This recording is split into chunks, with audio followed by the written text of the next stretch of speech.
we didn't get a chance to We talk did about not. this. And this was a talking point last Friday. Yes. With me, you, and Tommy. And I was adamant about what I wanted to see and more importantly, what I needed to hear from Cody. Let me preface what I'm about to say with this.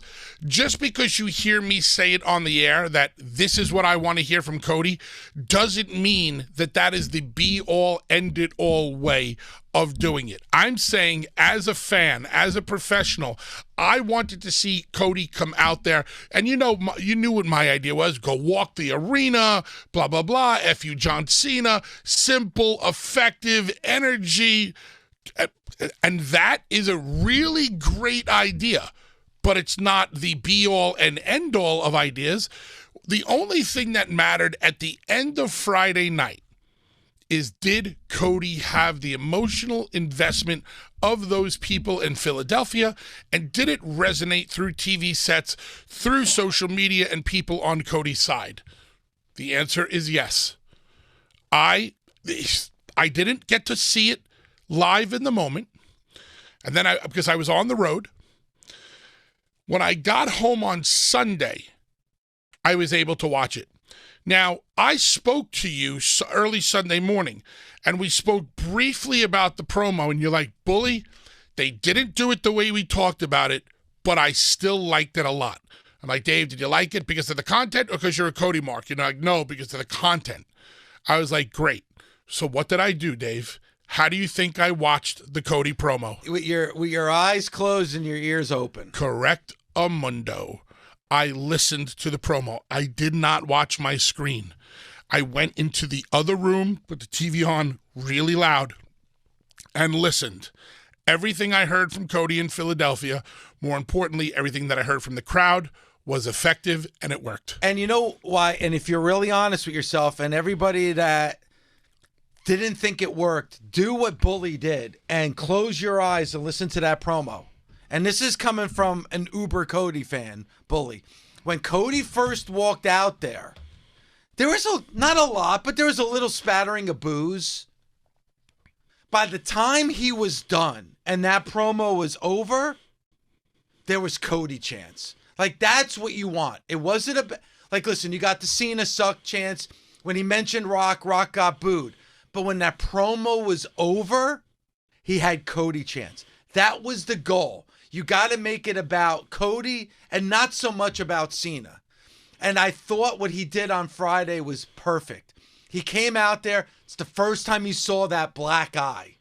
Okay, we talked about Travis Scott and everything he did. You saw the effects. So as soon as Cody walked out there, you saw the effects of what happened between Cena, Travis Scott, and The Rock. And then he told personal stories. He talked about his daughter, and he talked about his father. The story, as we just said, the story about his father blew me away.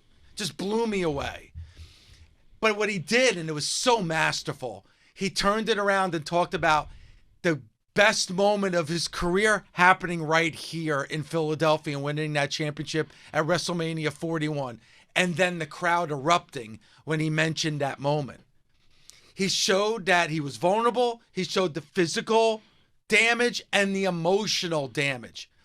I love the way he did that, and it's kind of like rallying around him. And then he used Cena's tagline. If you want some, come get some. But yet it was Cody chants that you heard in Philadelphia. I thought that worked perfectly for Cody on Friday night. Out of everything that you just said, what's the most important word you used when it comes in relation to Cody? What's that? Vulnerable. He was. And how often we spoke. Vulnerable is a word that has just come up within this past year. A babyface having enough confidence in themselves to show vulnerability. Earlier, I was talking about babyfaces having enough confidence in themselves, or wrestlers having enough confidence in themselves to lock themselves in a cage and just let their facials and their fists and their physicality do the talking, not needing any gimmicks in the middle of a ring. How about a babyface being so confident that they're okay with showing vulnerability? What do we always feel we need to do? I got to be strong. I got to be strong. I got to be strong.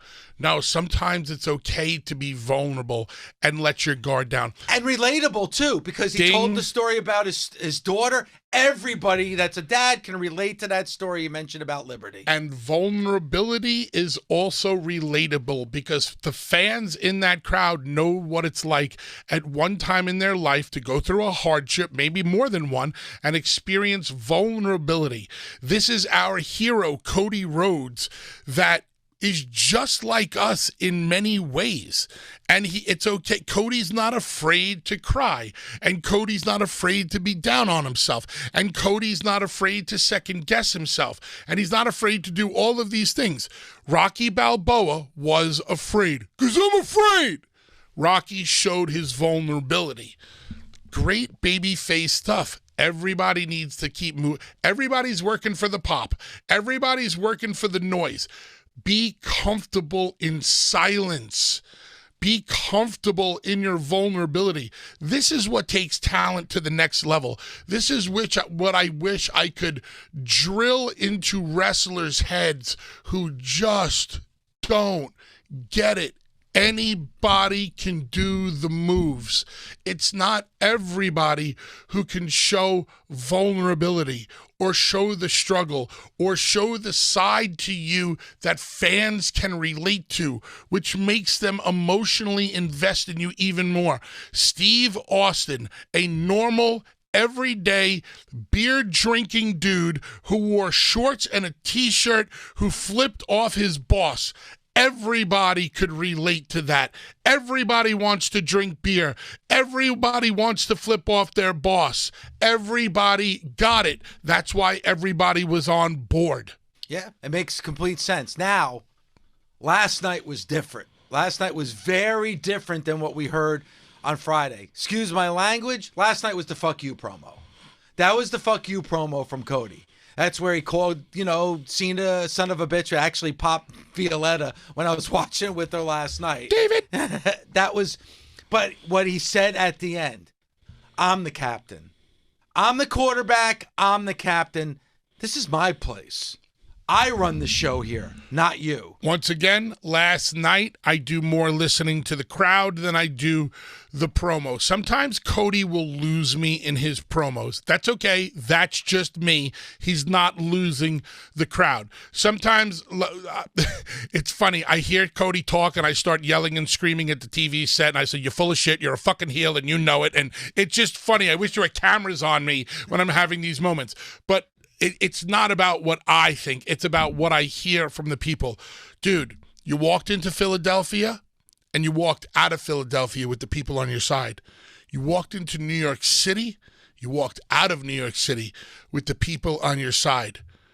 Hopefully you get Chicago under your belt in the next couple of weeks and you are there. You are there. The Garden was behind Cody.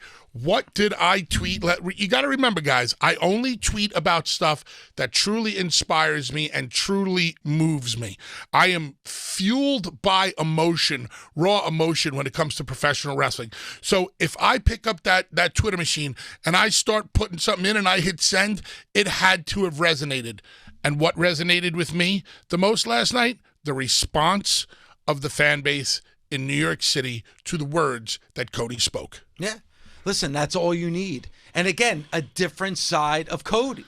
It's like when a wrestling match happens, somebody will say, Bubba, did you see my match? And I'll say, no, but I heard it. And all I need to hear is the people. I don't need to see the moves you did in the ring. I don't need to see the side headlock. I don't need to see the hip toss. I don't need to see the moonsault. I don't need to see the finish. None of that matters.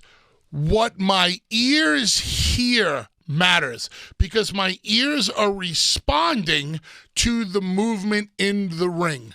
That's what truly matters. When it comes to Cody, it was a little bit different. I thought the crowd reaction was a little bit different last night, Bully, because you had, first of all, now he just mentions the name Rock, boos. He mentions the name Cena, boos. You had the Cena sucks chant back and forth. That's something that's ingrained in fans' brains. It's not going to be easy to erase. That didn't bother me last night.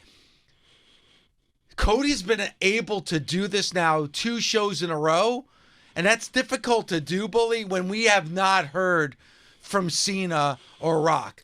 You know, that's difficult to show two different sides and have a microphone, and yet we still not have heard from The Rock or John Cena. Well, what are you doing next Monday at 3 o'clock in the afternoon?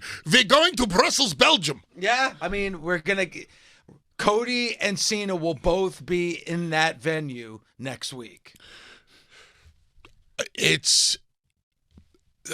don't know the last time that John Cena was in Brussels, let alone if he's ever been. He's probably hit it maybe once or twice over his career, but there's a chance he gets the superstar welcome. I don't know. All right, last night. Or are people really programmed to boo him right now? I think they're programmed That's to boo fine. him right now. Okay. And because I feel like if The Rock and Cena showed up last night, they would have gotten booed. I agree. Yeah. They would have gotten that initial spike in the pop because people are programmed to pop for the music, then it would have died out. Yeah. And one of the things that I love is, and I'm going to go back to standing in that ring, Rock is not afraid to do this at all, and neither is John. These guys are masters of the craft. Just get in there and stand there and just let the people do what they're going to do. It's kind of like, Dave, pull it back a little bit here for you. If fans are chanting boring during your match, do you know what you're supposed to do? What? Stay right where you are and let them continue to chant boring. Now, I have never experienced this in my life because I've never gotten a boring chant before. Devon, maybe a couple of times. They don't do the boring chants anymore. But my point is, if they're chanting boring, if you're in a headlock, if you're in a front chancery, if you're in an arm bar or a knee bar, and they're chanting boring, stay there. Stay there until they get tired of chanting boring. You know why? Why? Eventually, they're going to start clapping and stomping their feet, and they'll forget that they were chanting boring. Interesting. That's the psychology of how to work a fan base. My point is, Rock and Cena will just stand there. Cody will just stand there. And people will just start responding in ways where you think that they're actually doing something, but they haven't moved a muscle. Confidence in doing nothing. That's why it's not just me spouting off over here going, just stand in the middle of the ring and do nothing. That's when you know how over you are.